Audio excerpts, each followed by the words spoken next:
मैं new town के अंदर में, कलकत्ता के अंदर में एक जगह बताता हूँ, राजा रड न्यू टाउन में। यहाँ पे एक बड़ा कॉम्प्लेक्स है जहाँ पे पहले कब्रिस्तान हुआ करता था। मट्टी डाल करके वहाँ पे बड़े बड़े कॉम्प्लेक्स बना दिए, बड़ी बड़ी बिल्डिंग बना दी, लोग रह रहे, बीमार है, वास्तु दिखा रहे, बोलते बढ़िया है। तो भाई एनर्जी चेक करना जरूरी है कि वहाँ की एनर्जी इतनी बुरी है, इतनी खराब है। आधे से ज्यादा लोग जो 3 तल्ले 4थे तल्ले तक जो रह रहे हैं ना, 4th फ्लोर तक, उनको ज्यादा प्रॉब्लम फेस करना पड़ेगा। उसके ऊपर में धीरे धीरे एनर्जीज कम हो जाती है। लेकिन फिर भी ऐसी जगहों पे जब आपका घर बन रहा है तो आपकी एनर्जी ही बताएगी ना कि ये जगह में प्रॉब्लम्स है, या कोई हड्डियां हैं, या पहले कुछ रहा हुआ है, कुछ इतिहास है, ये कैसे मालूम होगा। तो फ्लैट भी आप ले रहे हैं, कोई कॉम्प्लेक्स भी आप ले रहे हैं, तो एक वास्तु वाला अगर ढंग का रहा, जानता हो, तो उस जगह पे जाने से उसको वो समझ में आ जाता है, या टूल्स होते हैं जिसके थ्रू पता चल जाता है कि यहाँ की एनर्जी बहुत अच्छी नहीं है। और इसी तरह आप जो लैंड ले रहे हैं वो आपको ध्यान रखना है कि इसके पहले इतिहास क्या था। क्योंकि आपको लग रहा है आपने ये जगह ली, इस आदमी से ली, 40 साल पहले इन्होंने खरीदी। ये पृथ्वी इतनी पुरानी है, ये दुनिया कब की बसी हुई है, हमें क्या पता है कि 100 साल पहले यहाँ क्या था, 150 साल पहले यहाँ क्या था, वी नेवर नो।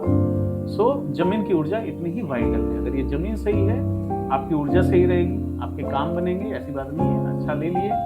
अब आते हैं डायरेक्शन के बारे में। जो जमीन आपने ली वो प्लॉट किस तरफ था, 2 मुखी प्लॉट, मतलब 2 तरफ से खुला हुआ है, या एक ही तरफ उसका खुला हुआ है, कि 3 तरह से खुला हुआ है। तो ये भी इंपॉर्टेंट हो जाता है कि कौन सी दिशाओं में आपका प्लॉट खुला हुआ है, कौन सा डायरेक्शन की आपको एंट्री मिलेगी। तो उस एंट्री का सही चयन करना, सही दरवाजा बनाना, लैंड ऊर्जा को समझना, उसको या तो ठीक करने के बाद में जब आप सही टाइम पे सही नींव डालते हैं, सही समय पे सही स्टार्ट करते हैं कंस्ट्रक्शन को, मतलब वास्तु की विधि के हिसाब से, तो डेफिनेटली आपको अच्छे रिजल्ट्स आते हैं, अच्छे परिणाम। ये कहीं आप अगर मिस कर जाते हैं तो ऐसे में आपको चैलेंजेस भी आते हैं। एक बात और बताता हूँ, जिस तरह से हमारे 27 नक्षत्र और एक उप नक्षत्र, अभिजित नक्षत्र होता है हमारे जन्म कुंडली, जब आप देखते हैं तो 27 नक्षत्र वहां पे होते हैं। इसी तरह आपकी लैंड में 27 + 1 अभिजित नक्षत्र, 28 नक्षत्र मौजूद हैं।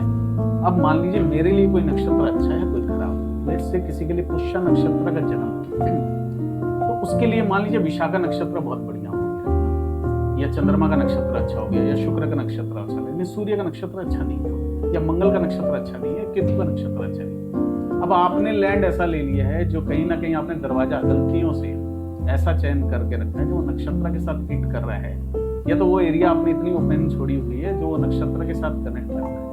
तो पीड़ा देने वाले अगर आपका कहीं एंट्री होगी, तब आप खोजते रह जाओ, आपको ये जगह प्रॉब्लम क्रिएट है। तो ये बड़ी बारीकी चीज है, ये बहुत पॉइंट है जिसको जाने बिना एक सही चीज आप करना लगभग प्रॉब्लमेटिक है, मतलब एक रिस्क फैक्टर है।